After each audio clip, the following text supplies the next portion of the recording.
Contenders, ready! Gladiators, ready! 3, 2, 1, the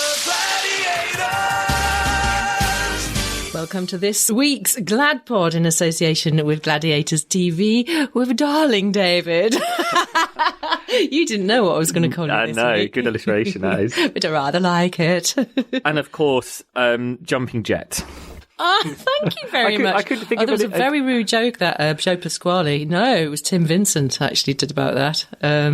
Yeah, Jump Jet. Anyway, we should quickly move on, shall we? Yes. I couldn't believe I was actually sat there. I think I was part of a panel for a pilot comedy show. I was sat there going, "How rude!" But now it's nothing. But in those days, it's like, that's so rude. You can't say that. I know. Anyway, do keep emails and texts, any messages coming in with any experience you've had with any gladiator or even contenders that you've known or people that worked on the show back in the day, because we'd love to hear your stories. What's in the mailbag this week? Yeah, we've had an email this week from Adam, I want to say Farina.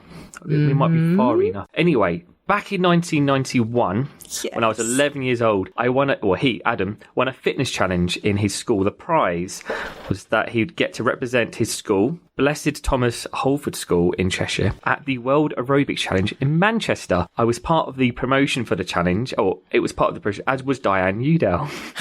So we appeared together on TV for a news story, as the challenge was also raising money for the Rainbow Trust Hospice. He was big into fitness and had already booked tickets to see Gladiators filmed later that year. Through meeting at the Rainbow Trust Hospice, Diane arranged for me to go backstage after Gladiators filming. We met several times over that year. A lot of these people get to go backstage. Was it really easy to go backstage? Paul, as a producer, Paul, you know all about that. Well, of course, if you're in the know and you know any one of us, or of course it can be. You know, to be able to spend time with those that support and love, and I think even many of the big TV shows out there today, there'll be a system, there'll be a way, and I think for a lot of us, if we knew someone was going to be there, we'd then tell one of the runners or somebody else on production side, please keep an eye open for this person. Can I spend some time with them afterwards? Okay. No problem. Yeah. Adam also was he says partner in quotation marks at the World Aerobics Challenge, and you kept in touch via Gladiators coordinator Bill Hatterley, who was a darling gent and a kind man to a young boy who was having the time of his life being Jet Wonderful. VIP. Oh, Adam, thank you for that. He got to do the same again for the next season of Gladiators. I remember, yeah. He says, I've got pictures, news clips and tapes from the whole everything if you need it. Fab. We'd love to see it, Adam. Yeah, definitely. This exciting courtesy from Diane and the Gladiators brand significantly inspired me for my future years. And these are the messages that I really like. Mm-hmm. So Adam moved to the US at 18, eventually got a master's degree in clinical psychology. By coincidence, he's now seen that, obviously, it's what you're doing as well in terms of therapy. I volunteered in the US for health and fitness. I also taught swimming to disabled children. Fabulous. After 10 years, I moved back to the UK and set off to London, where I started my own entertainment event company. Since then, I've passed that business onto a PA. Oh, we got excited I know, then, I was Adam. like, Let's come and play. Yeah. Come and play with us. And I started a second career as a London firefighter. These emails that we get are just the curveballs and the tangents. Wow. After spawning from such a wonderful encouragement and being made to feel uber capable by being a fan of Gladiators and knowing Diane is such a wonderfully memorable way. Oh, Adam. Whoa, you are gladiatorial completely in your spirit and in your passage of life. Please do get back in touch and come and have a chat with us. Yeah, because a few people have sent us pictures, and I always say, well, can I see that picture? And then straight away you're back to it, to that moment. And Adam, we don't have any pictures of any of this, so you do send us them all across, and I'll make sure I ping across an email. But if you have got anything you want to send us, you've got any pictures, and I should add that producer Paul is like making this massive digital archive of different bits, so do send things, and we all find its way to a safe digital home. To get in touch with us, it's thegladpod@gmail.com. We're also on Facebook, Twitter and Instagram. This week's podcast, I was going to say who it was, but actually, do you know what? I'll leave it up to Jet. 3, 2, 1. This week, our guest, I'm very excited about this. She came and she went, and she was as glamorous as ever. She's come in today. This is Sandy Phoenix Young. Phoenix, one of our very first Gladiators. Welcome. Thank you. Tiny little thank you. You're very cool. You wait, everybody. That's just a decoy right there. You've driven all the way down today to come and see us. And there's quite a story behind this because I met you before you became a gladiator. Is that right? Certainly is. What were you doing? Bodybuilding competition. And do you know what? I'll never forget you. Did you have a red bikini on? How can you remember that? I can, because I remember you did something. You were on stage. You looked amazing in superb condition. And you pulled something out of your bikini pants and there was sparkles. It was glitter. And I thought, props. What a great idea. So welcome, Sandy Phoenix Sparkly Young. Thank you. What made you start? Is that how you got into all of this and how you became a gladiator? Well, I just had a little boy and I wanted to tone up. So I went to a gym and that lady was a Miss Universe and she got me training and she said, I think you've got the right attributes to do well in the bodybuilding. And I said, okay. So she trained me and I entered my first competition and it spiraled from there as I got titles like Miss UK. Then I got noticed. I was in the magazines and I got noticed in the magazines. And then I was contacted through the magazines by London Weekend Television. Would I like to audition? Yeah. Of course. Did you know the concept of Gladiators though before? Because had you seen the American show? Did you Never. know anything? No. I know we were supposed to be playing games, but I never realised. Honestly, but I didn't understand the magnitude of what we were getting into. A little bit naive. And I think what brought it home was when we were standing in, I think it was the NIA. Was it the NIA? Yes. And we were supposed to be standing behind tables. You were standing next to me and they let the crowd in and we got trapped up the wall. Do you remember that? I don't remember that, actually. We were panicking, like, they all came in, we were like, whoa! It was mad, absolutely crazy. It was only then I realised the magnitude of the show and what it was going to become. There's Nikki, who will have to face the firepower of Phoenix, who will be launching tennis balls at over 100 miles an hour at her. Phoenix, an expert Thai kickboxer, represented Britain in the Miss Universe competition. And how did you feel coming into it from a bodybuilding background when you had other gladiators like Jet, who came from a gymnastics background, so probably would be more naturally good at these games? But then, having said that, it was clear that they were looking for a certain look, weren't they? I was a Miss Figure competitor, so I wasn't really a big, muscular. No, yeah. I was a Miss Figure competitor, more that way. Figure and fitness champion. Mm-hmm. And that was really early then, though, because that was very new to this country too. Yeah. And coming in, seeing those events, you must have thought, well, actually, you said you knew you'd be playing games, but these are extreme games, aren't they? I was like, whoa. But I'm quite a physical person anyway. I was a bit of a tomboy as a child. Used to fight all the boys. So naughty. Yeah. So I didn't mind the physical. I enjoyed that. I did enjoy that. Proper rough and tumble. Yeah, did you have any athletics background though, of any sort before? Because that would be a shock to your body to be thrown into the gladiator arena. I was very fit at school. I was excelled at school, at sports. I was the fastest runner in the school. Everything I took part in at school. So it wasn't no contest for me really, not really. And what about the tests to become a gladiator? Did you just sail through those as well? I beat them all nearly. I was at the finish line before any of them. Where were your tryouts? London. Yeah, in London. It was the army. Was it the Woolwich Barracks? Yeah, I think it was. Yeah, we were all going on going, we are. Pretty much, yeah. Brilliant. I think there was Saracen, Shadow. I can't remember. It's been that long. Producer Paul is nodding avidly and pointing at me.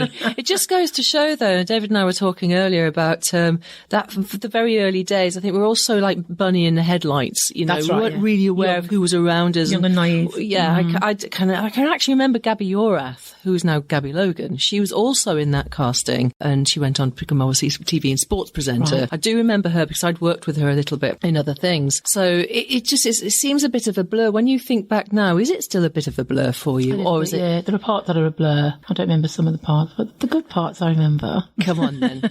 Let's get into those. Come on then, good what do you want to know? Yeah. So when we were in the arena, we were all taken to train down under the arena, which is quite interesting because in ancient gladiatorial times, you'd be under the arena as well, shivering in the sight of your death. But we just had to train up on the apparatus. How did you get on with that? Because I was useless. Fine. Absolutely fine. I think what Sandy's saying here is that you just smashed everything. Yeah, I'm not joking. Everybody that knows me knows I'm a sporty person anyway. I really am. I mean, I used to do Thai boxing, boxing, and, I was a boxer, so, Well, when it comes to the events, was there one that you had a particular affinity with to begin with, or were there some that you had to sort of grow to love? I couldn't get my head around atmospheres because I'd lost that much weight. I wasn't eating, and I lost that much weight. I was so tiny that I just hadn't got the... Because they were heavy. They were heavy. Producer Paul, what was the weight of? Do you know what the atmosphere? They were years, but they were. I think they did put a figure on it. I mean, there was a big, massive metal cage. Yeah, they were huge. He's googling it. But they were quite a weight, and for a tiny little light thing. Yeah, I'd lost that much weight that there's no way I could move them. I think it was only the mighty warrior who could actually steer those things around, and Panther actually for the girls, she was really good in them. I just lost too much weight. The weight because my metabolism was really fast then. Next, it's Rambo's favourite, the rocket launcher.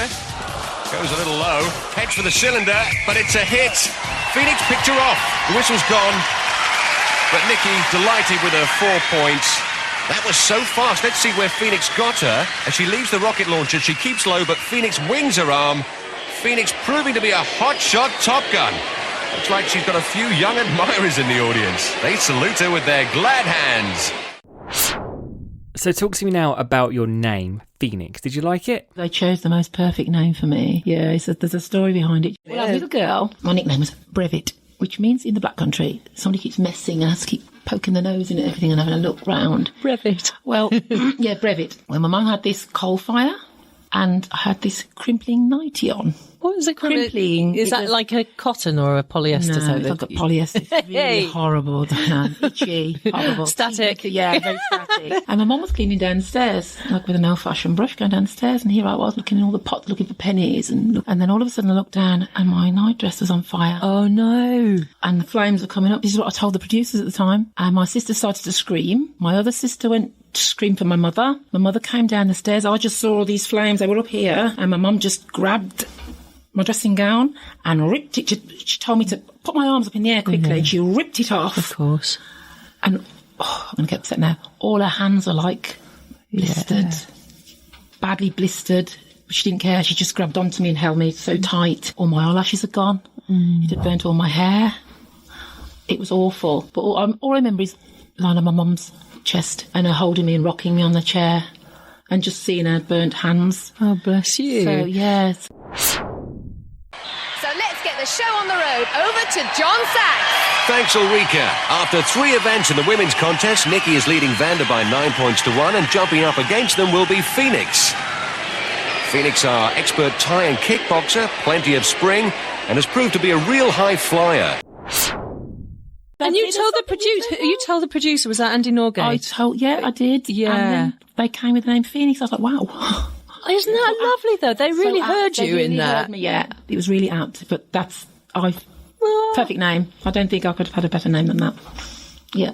And did you rise from the ashes in your time on this show? Of course. Let's go back to that. So what was it like when you were in the arena and we started training on the events, and there was little things like you going and trying your cosy on for the first time? It was surreal, really. It was quite surreal trying them all on because it still hadn't sunk in, really, what was about to happen. I think we were all quite naive, really. This is it. I think when you're training down in the arena at the lot beneath the arena, it wasn't until they started bringing the rigs into the arena and we'd go up onto the shop floor and go, oh my gosh, the size of that. Oh gosh. And what was that like for you? I was excited, but a little bit scared until we started actually playing the games, like, what was it called? You know, the elastic bands that we jump on? Oh, my God. Swing shot. Oh, couldn't keep off that. Yeah, you enjoyed that one, did you? I was told to get off.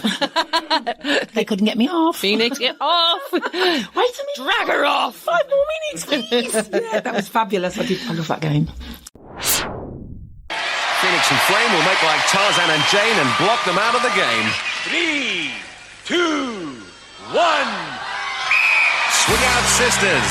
They fly through the air with the greatest of ease. Jenny and Karen both picking off a yellow. A yellow there, that was crafty. Karen gets a yellow, that's 1 point. That's how you do it, all the way to the penthouse. Comes the flight of the Phoenix. Oh, she blocks her out. Body checks Karen out of the blue.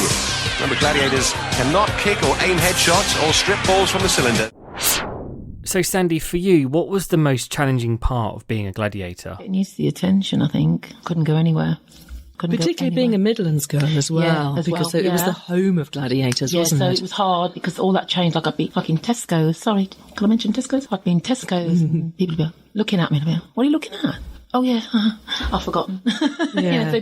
And they'd be watching me and they'd ask for autographs while I'm trying to pay for my shopping. It was hard. I found that quite hard. And so did my little boy at the time. I tried to go to like normal things that families do, like a bonfire night. I took him to a bonfire and I went to the bonfire and all the children just dived on me and knocked my little boy out the way. So it was so, and he'd be there like this, So, but I had to like sign autographs and take photographs of the children because there's hundreds of children there and, so it was really, really hard. That is a very difficult position to put you in as a mother and your heart does go out to Lee as well. But there were some positives as well, weren't there, for having your mum as a gladiator? He did, with all the girls. Because he was 5, wasn't he, when you first started? So he must have been seriously doted on by the others. He loved it, yeah, he did. He loved it, yeah. And he did some of the PAs with you as well. So it would have been nice for him to have had, his mum at home, but then you go out in the public and there's sort of a different persona. There's the Phoenix persona as well, Same with Di, I guess, when she goes out and does stuff, there's always the hair flick. I want to do a hair flick. Actually, talking about hair, something I read about you. Did you like yours? No. Oh. I used to cry, excuse me, I used to cry almost every night in my room about my hair. I never took my helmet off in the arena because when I did, it was the shape of the helmet. Because they gave me this like afro, it didn't move. I hated it. So I only took my helmet off when we went backstage. I didn't know that. When was that there? They said, we want to keep it as a fro. Yeah, I hated it. Oh, I hated it. And you felt like you had no say in my that. hair like you. Yeah. I couldn't flick that. I loved it. For the record, Sandy, I was besotted. I looked at you sometimes and think, wow, you're so beautiful and such a good athlete, and you have such a wonderful presence in amongst the team and in the arena. So obviously, how did it affect the rest of your family? Have you got siblings, and what are your parents and aunts and things like? Yeah, my family loved it. They all came to watch me and, with the big hands, waving them about. Those big hands were pretty iconic, weren't they? Did you get to keep stuff like that? Did you get one? Do you still have it now? Do you keep it? Yeah, I've still got mine. Your signature's on it. Honestly. I must find mine from somewhere and get yours. How many pairs of your costume? Because you had 2-piece. You only got the one? I got one costume and the armbands. And I've got the jacket. Did you get the jacket? Yeah, I've still got that. Diane, sorry. Did you get the jacket? Yeah. With the leather? Yeah? Yeah. My name on? Yeah, I've still found it out the other day. Yeah, brilliant. Yeah. I was so happy. I was going to bring it with me, but I thought... Weapon 2 is the bazooka.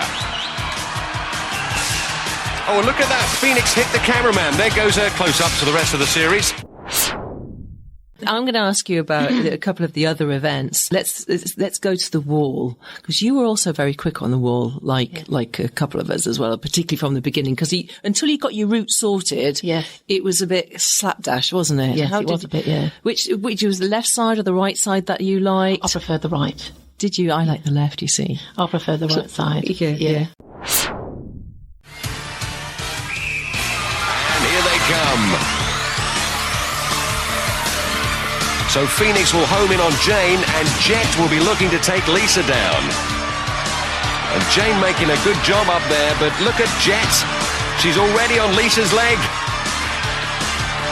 And now the battle begins as she tries to pry her off. Remember, she must stick to that wall. She loses contact. Look at the splits there from Jane, trying to avoid Phoenix. That looked painful. And look at Lisa, still hanging on. Phoenix moving in on Jane, and she whips her off that wall. No points there, and look at Jet takes down Lisa. A double takedown. Contenders and Gladiators lowered down on their safety harnesses.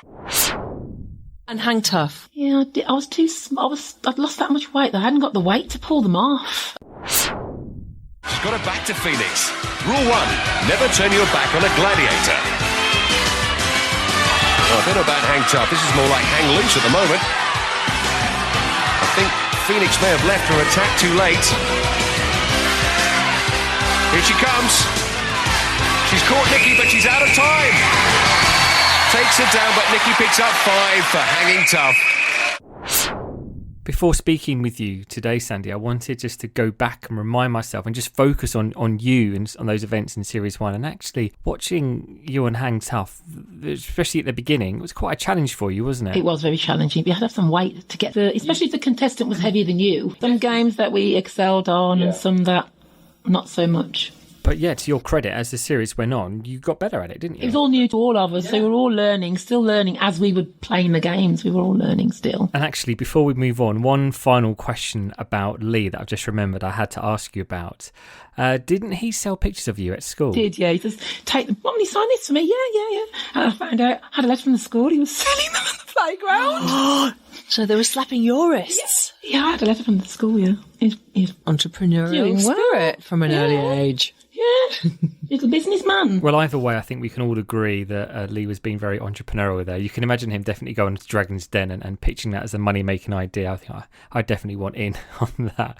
But with the fans, when you're out meeting the fans, do you think some were wary of approaching you? Because for me, I always felt like you had this kind of moody persona. Or do you actually think they actually quite liked that? Or do you think actually that they knew it wasn't real, it was all for show? Basically what I'm trying to say, do you think you put people off? I don't know. I think everybody that I met they were nice and they were just happy to meet one of us, and to one of us. So no, I never got that feeling at all. Don't know. I think it made my character. I didn't like it. I wanted to be all happy, and I did say to someone about it, then I get worried that people are going to think, oh, she's moody. Maybe people just knew that perhaps it was just a persona, or maybe you weren't as moody as I'm suggesting you were. But when it came to some of the PAs you did, we've heard from some of the other gladiators about some that they've done, like bingo halls and leisure centres and blockbusters and stuff like that. Just talk me through some of the ones that you did. I did a bingo hall. I did a PA, I think it was with Shadow, and we actually went in a helicopter. That was fabulous, scary, but I don't remember a lot. That's all I remember. It's such a long time ago. Well, one story that I'm pretty sure you'll still remember now, and I've only learned about this recently, is the story of the dying boy whose final wish was to see you, Phoenix. Adam Fennell. Was that the hospital in Birmingham, the Children's Hospital? I think it was, yeah. Yeah. So how did that all come about? How did you find out? Was it a letter? A letter that he was dying, which upset me, and he wanted to see me and Warrior, and we granted his wish. Yeah, and what was it about yourself and Warrior that he liked? I don't know. Everybody had their favourites, didn't they? And he just wanted to meet me and Warrior, so we granted his wish. And that must have been hard because you were a young mum yourself at the time. It was hard, but his mum got in contact, sent the letter to London Weekend, and then they passed it on to me and Warrior, and we went to see him. Yeah, got the pictures. You got the pictures, haven't you? I went to his funeral as well. I was the only gladiator that went. Yeah. Good goodness me. So I went there. He touched me. I've never forgot him. Do you still get recognised today? Oh, yeah. All the disguises I have, and yes. Especially when my hair's dark. And how do you like that? Or, how do you feel about that? Is it intrusive? Want the truth? We always want the truth. Okay, I'll give you the truth. It's only up until recently that I don't mind. Because after the Gladiators ended, I didn't want anything to do with showbiz. I didn't want anything to do with it. I didn't want anybody asking me any questions. Leave me alone. And I think in the end, people realised that I didn't want to talk about it. I talked about it that much. I didn't want to talk about it anymore. It's gone. It's linear. It's past. Leave me alone. And to be quite honest, I was quite hurt by the way I was treated. And not only me, 2 others. So I didn't want anything to do with it. I was asked to do the Legend. They couldn't get in contact with me, but they remembered Lee, my son. So they contacted my son. And he said, Mum, do it. I went, no, I'm not doing it. No, I have nothing to do with it. No. And I couldn't anyway. I was too fat. I just had my boy. But no, I'm happy. I like my anonymity, leave me be. And you had you not been in that condition, because if you were in condition and you were kind of doing some sort of fitness regime, would it have been different? Would you have said yes? Good for you. I just wasn't. I didn't want anything more to do with it. I just had enough. That was it. It's gone. Yeah. And it's only if anybody ever spoke to me, okay, But I've got over that now. I'm past all that now. So now I can talk about it. People are starting to approach me now. I don't bite the head off. and talk to me about it. And so they'll ask me questions about it. So, and I don't mind so much now, but it took me a long time to, if you can understand, I just didn't want anything to do with it. I gave up my singing. It's like anything, though, isn't it? If something hurts you sometimes, it takes you a long time to process. And not only did it hurt me, it hurt my family, because people, I'm glad I didn't have social media then. That we didn't have social media then because, if I got any nasty comments, they were like to my face or on the street. But I don't know how I would have coped. It was hard then. And my family as well got stick. And it was hard then. But if that happened today, whoa. So just talk me through how it all ended for you on Gladiators. I mean, how did you find out that you weren't coming back for Series 2? A reporter. Really? Yes. At your door or your door? Well, on the phone. Don't ask me how they got my number, but a reporter. That's heartbreaking. It was really hot. Also told me at the same time that Flame, Kimbra and Hawk weren't going back. So I got on the phone. To LWT. And then I spoke to Kimbra and she said, I've been on the phone. I said, I got on the phone to, Bill? Is it Bill Hettersley? Bill Hettersley was a chap assigned to us to be a sort of agent, really, yeah, and distribute out the PAs, because obviously lots of people were going, I want a Gladiator for this, or this. And so he was kind of apportioned that role. He had a background in TV, I think, as well, and done some agency type work. So you actually are on the back of that. Yeah. So the cat's out of the bag. There's reporters let it go. I mean, how on earth? I don't know how that process works in TV, that actually a reporter gets that job rather than you being told by the company itself. Did you get hold of Bill Hettersley then? Yeah, I did. And he said, you need to speak to, what's his name? John, the executive? John K. Cooper. Yeah. And I got on the phone to him and he said that we sat around a table and I voted for you to come back and certain other people didn't. So what could I do? Couldn't do a lot. So Did you give a comment to the Sun reporter at the time? I was just shocked and really upset, to be honest with you, at the way it was all handled. I didn't think it was fair, really. Is that because you thought you were coming back? Yeah, we all did. All of us did. I mean, I don't think anybody should have been axed or not had their contract renewed after a year. I think, it took us about a year to get used to everything, the limelight and the games and everything. So I think they could have at least given us a bit more time. But the one thing they can't take away from me is I was an original Gladiator. That's right. That's right. I was an original. So how was it in the days, the weeks, the months after this, particularly as the others were gearing up to start for Series 2? I tried to watch it. I did try to watch the programme. I did a bit, but I just couldn't. It hurt so much because I knew I had the right to be there. I should have been there. I was unbeaten on 2 games and it hurt too much, so I just stopped watching it. I just didn't want... Once I'd gone, that was it. I just thought, that's it. It's gone. Leave it alone. Did you watch any of the other series? No. I watched it for a while and then nothing. I think Paul's mentioned one and I haven't even watched it. Yeah. That's not because I don't want to, because I will now. Just haven't had time. I will. Paul, did you want to come in and say what because you fell in love with the show from your from the very, very, very beginning. And, on listening to Sandy's story now, how does that make you feel? Because you fell in love with every aspect of it. Yeah, well, I think I was absolutely gutted when Sandy left because, like you say, she was one of my favourites in the very first series, and you'd kind of been at Wembley Arena and done massively well on the new games.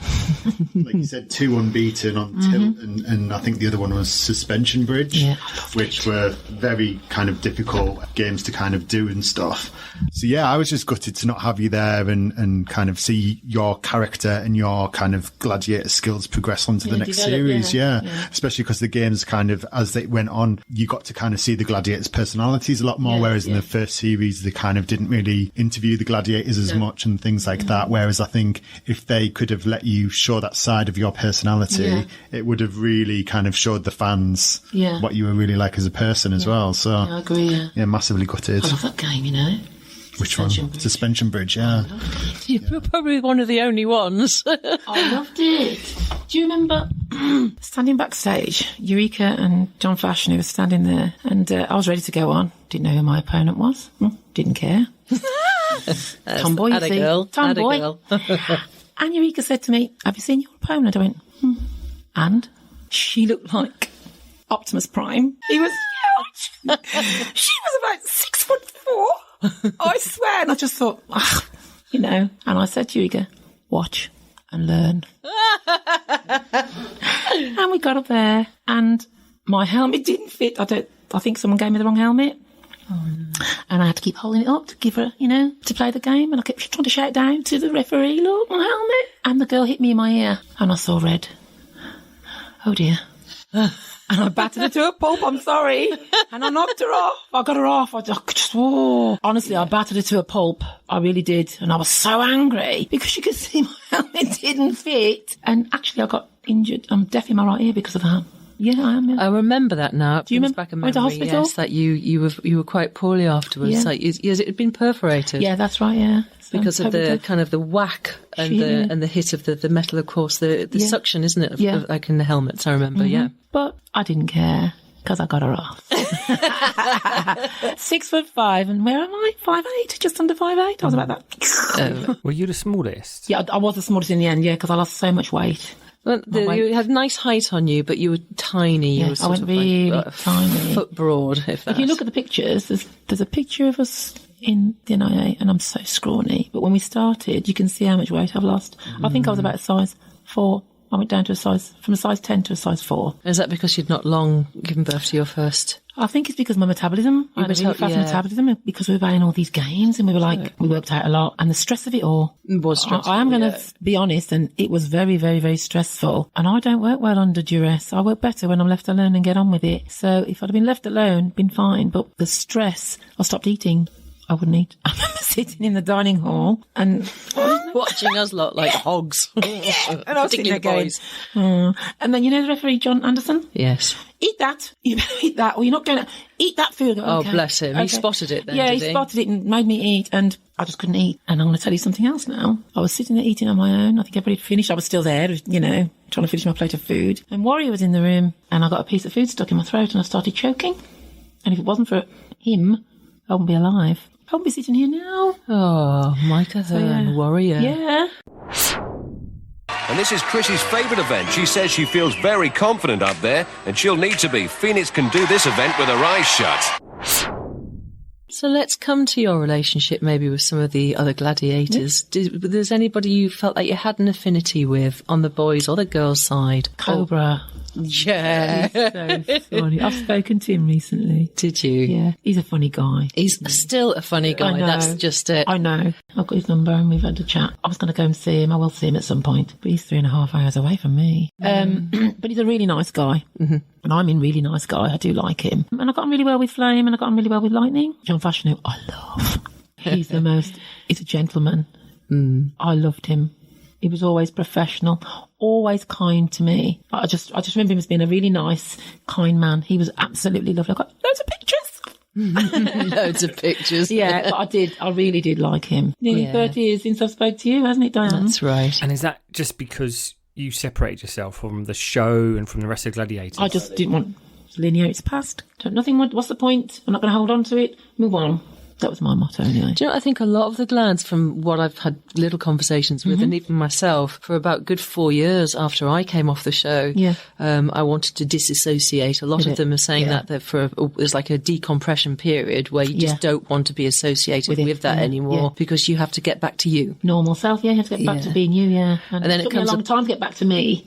Yes, it can do. It took me a long time. And now there's a kind of an ease about looking back at the memories and doing what we're doing here as well. We're all beginning to go, this was just such an iconic time. But of course, we're closing in on the 30th anniversary now, and it'd be interesting to see what plans, if any, come forward for that. But one thing, Sandy, that always gets brought up is bringing Gladiators back again. Would you like to see Gladiators return? That'd be great. I'd give them some stick. Spoken to Paul about this because, I thought, because I'm quite, I didn't know who he was when he contacted me. I was like, no, I'm not doing. He said, no, I'm real. I'm legit. Honestly, I am working for the Gladiators. I was like, whatever. No, I'm sorry because I didn't trust him. I've had bad experiences with people trying to contact me. I had a guy writing a book on me. I said, you don't even know me. How can you write a book about me? What, like an autobiography or something? Yeah, a fan.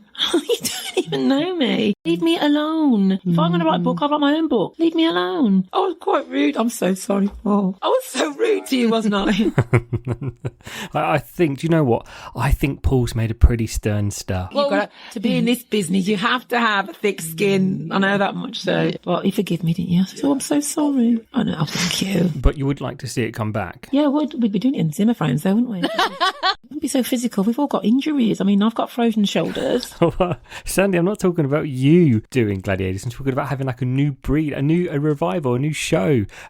But kind of leads on to my next question. Really, is that do you think you could come back in some kind of coaching role? It's an idea. It is Actually, an just idea, give me an idea. I'm just sort of thinking, like, in The Dark Crystal, one of my favourite films. How the Skeksis and the Mystics, they kind of use there's like they're two parts of one. Yeah, So we could all mentor a younger version. Of ourselves. Yeah. But I don't know how the fans would take, because they tend to veer towards the originals, don't they? I think they'd like to see the originals. I know, but there's a lot of strength in youth, isn't there? Yeah, there's a lot of strength in youth. Yeah, there is. People like a young there. face. But you know what I'm trying to say? There's a lot. Don't change anything. Yeah, what did you make of the Sky? Did you see the Sky version of Gladiators when it came out? Sorry. No. You did tell me about this, didn't you, Paul? And I did say, I haven't had time yet. I keep seeing it when I've got my Sky on. I'll watch that later. I'll turn that over. I'll watch it later. No, I will watch it now. I know they're all new, aren't they? And I will make a They were wonderful athletes, all of them are selected for, because of course functional training and becoming a better athlete by then in sports science and our knowledge of training had started to improve that much more. So as a team, I felt as individual athletes, they were absolutely phenomenal, but the show itself, you'll make your own mind up. Yeah, I will watch it. Lost a bit of some ingredients were missing. Yeah. So Sandy, if we could turn back the clock, would you do Gladiators all over again? Yeah. If I could be as wise as I am now, then yeah, I would. I was young and naive. Is that because you feel like you've got unfinished business with Gladiators? Oh yeah. I think if they'd have given all three of us a chance, I think they'd have seen, after the respite, we had the summer off. Was it the summer? And I think we could have, I could have put my weight back on and it would have been different when we came back to film. Totally different. Was that one of the reasons they gave you? Sorry to go back to that. One of the reasons that I read in the paper. Well, we all know what the papers are like, don't we? I wasn't given my new contract because I had no personality. Well, they didn't allow it. I swear. Like, what? Everybody knows me. I've got enough personality. We know that. Yeah, So, but people tend to believe what they read in the papers, don't they? They tend to believe it. So I think the thing for me, the one thing I was keen to speak to you really about, because for me, I haven't heard much from you in the past 30 years. And I'm guessing from that moment where you were told that you had no personality and you're no longer a gladiator, you had to, bit like the Phoenix, rebuild your life again. So what have you been doing for the last 30 years? I think I just got on with my life. That's all I did, was get over it and get on with my life. And that's what I've been doing, just having a normal life. And what is this normal life like? What do you raising do? children. Yeah. Yeah. I work with horses, hairdressing. I've done a bit of everything, I think. Yeah. Modelling. I was singing, but after the Gladiators, I was like, I just didn't want to be in the public eye anymore. And so I gave that up, and I had a bit of a fallout with the producers because they wanted me to front the songs. And I said, no, I like writing because we wrote the songs together. I'll write, we'll find someone else to sing the songs. I don't want to be on centre stage anymore. I've had a taste of it and I don't want it anymore. But obviously got in contact with them again. So I've started singing again. And is that fairly recently? It's only fairly recent, yeah. And I did send you some of the songs that you said were 90s. Oh yeah, she's pointing at Paul, by the way. Yeah, they are 90s because it was a long time ago. I can remember because the theme tune of Gladiators, Can You Feel the Power of the Gladiators? Yeah, I loved it. Was actually sang by a guy called Muff Murphin, who actually wrote it. Yeah. And I don't know if you remember the very famous riff for Capital FM, 95.8 Capital FM, and I can't sing, as you know. But that's his voice on there as well. Mm-hmm. And so he was Nigel knew I had a performing arts background, and that's how they approached me, saying, you can sing. I said, no, I can sing in core. I like like singing with others, not solo at all. So I remember when I first met you, you'd mentioned you liked your singing as well. And I can often tell if somebody really can sing by their speaking voice. They tend to have a lovely rasp to it. No. I've tuned my ear into hearing when's a good voice. And Di, actually, this is probably a question for you now.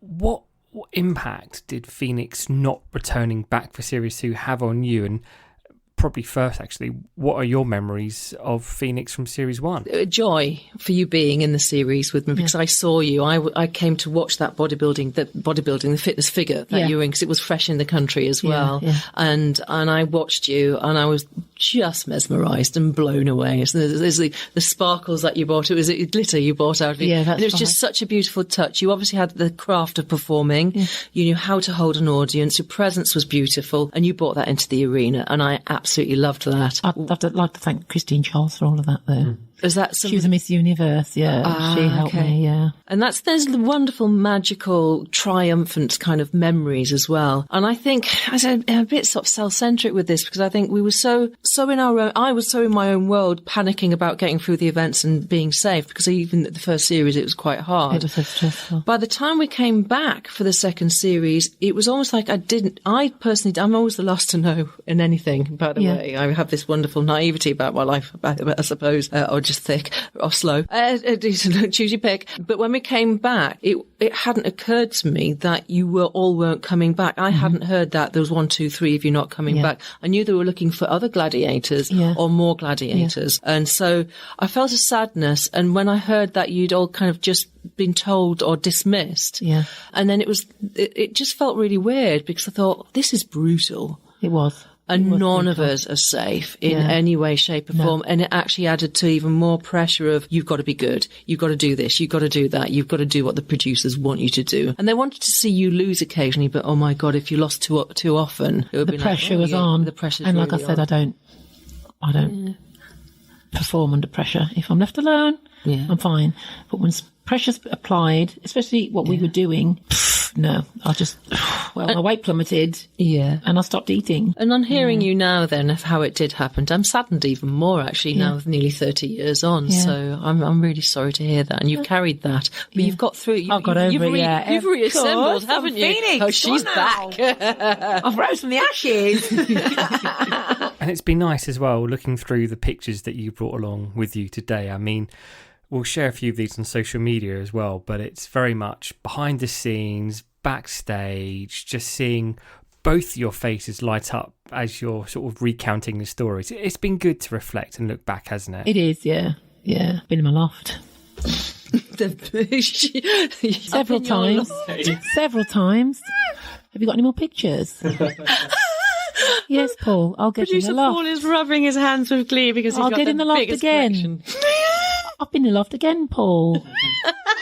Have you got any more? No, I'm not going in the loft. I mean, how many times have you moved in those 30 years to take all that stuff with you? Hang on, 3 times. Yeah, it was nice to see them actually, because I hadn't seen them, and some of the stuff got caught in the rain when I was moving. I left it outside, it was raining, and I've salvaged a lot, so. Claire will have the Phoenix flying up behind her. A wink and a smile. Thank you. That actually belies this powerful frame of our bodybuilding champion, who represented Britain in the Miss Figure universe this year. Homing in on Rosie is the Jets, the pride of the Northeast. So this reassembling and you now kind of embracing all aspects of your life, including that all period of it of now, time. yeah, I can now. Was looking at the photos, because I had to move last year as well, and actually I found it pretty hard because the move wasn't a positive so experience. Stressful. But to see the pictures from my gladiatorial days actually really warmed me, going, you warmed me, I can do this. This is a good thing. Look at that woman. She can. If I can do that, brilliant. I can move. So yeah. I do. I have nice memories. Gladiator girl power. Exactly. Yeah. Original girl power. It's true, because we remember the Spice Girls were just literally coming on the scene at exactly the same time. I've got some nice memories, I have now. And that's such a wonderful and warm note. Sandy Phoenix Young to end on for this one. It would be lovely if you want to come back at some point and share some more stories with us, would you? Of course, I've got loads, Of course. Thank you. So there we have it, Phoenix on GladPod. And I have to say, I was a bit surprised by the interview as a whole. I wasn't really sure what to expect because she's never really had many interviews about her time on Gladiators before, has she? I don't know. I think you're probably right. I always remember that she was, as she said in the interview, she was very, very easily excitable because it was the first series. No one really knew what was going on. And, you know, she was a local girl to the National Indoor Arena as well. So she was like Birmingham's local girl before Lightning joined us, Kim. And I think there was probably a lot on her shoulders. And all these years later, for her to be able to talk about it with great reflection, great fondness, great depth, I found really fascinating. Yeah, she's definitely turned a corner in her life where she felt she was in a position that she could talk about it. I think clearly the one thing I took away from that was that there have been times when she just wanted to bury her head in the sand and forget all about it, that she even was part of Gladiators. Yes, exactly. And that's understandable really as well. I would imagine for many people who become part of a very large vehicle, a big thing like Gladiators, even just for one season, then if it doesn't quite work out in the way that they would have envisaged, then yeah, it would take quite a bit to get past. But, you know, if you're talking about a couple of decades and a bit, you have that time to reflect and look back. And you know what? It came over to me that she's still so fond of her relationship with the show and her memories. Yeah, and I didn't realise the story about how sort of the fire that gave Phoenix her name. I mean, did you guys ever talk about how your names came about? Or were you just like, yeah, hi, I'm Cobra, hi, I'm Phoenix? You didn't... I mean, there was a story behind her name, which I thought was brilliant. It was a good story as well. No, mine was Andy Norgate, who was our producer, assistant producer at the time. He, on the day where you had days when you had answer phone machines, I came in from teaching from work one day and my then partner, Carlo, said, there's an interesting message, I think you've got to listen to it. And it was, hi, it's Andy Norgate from LWT, Diane, can you call me back? So I called him back and he went, yeah, well, we'd like you to be one of our gladiators. I didn't know quite what to make of that. And we're going to call you Jet. I remember there was just this palpable silence in my spare room at the time, and I just thought, tumbleweed moment. I thought, well, I'm not particularly dark with my hair, and I don't think I was that fast, but apparently they did say that during the tryouts I was quite speedy across some of the events. So I think that's how mine was born. But I think, like with many of the others that we get chance to speak to, we can maybe fully inspect that. I know Vogue, Susie, wanted to be called Jade, and instead they called her Vogue in the end, which just perfectly suits her. And I'm not sure how many of the others were given much of a choice. I think they had like a list of names and they were kind of delegated at the time to see, you know, who was closest to what the name would describe. And I think actually when we spoke to Rebel as well, it was a case that they had a new cohort of gladiators coming in and had kind of a list of names, and it seems like they actually tried to match the name with the gladiator as opposed to, you know, the other way around, which I think it works well. And one thing, I don't know if you ever had this, but one thing I did take from that chat as well with Phoenix was the helmet hair. She never wanted to take off her helmet.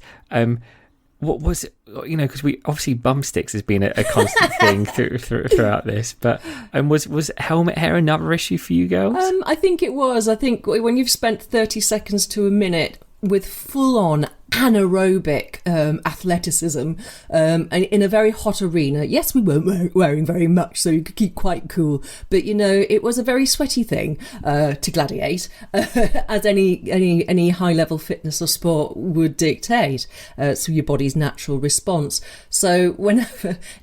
it is, in fact, how my jet hair flick came about, because when you pulled off either one of the big firm helmet or the padded helmets that we predominantly used because they were very light, you'd have like your hair stuck across your face and everywhere. So I literally would just put my head upside down, I'm almost doing it now on the mic, and then flick my hair back without having to touch it, because often we had gloves on as well. So basically how you took your helmet off was what you were left with, and you didn't have much of an option at that point, because quite often on the back of any event Ulrika would be straight in there with her microphone, straight into an interview off the back. So there wasn't time for a little hair and makeup. wasn't a thing. So I think both boys and girls, we all had to have helmet hair and just do the best we could with it.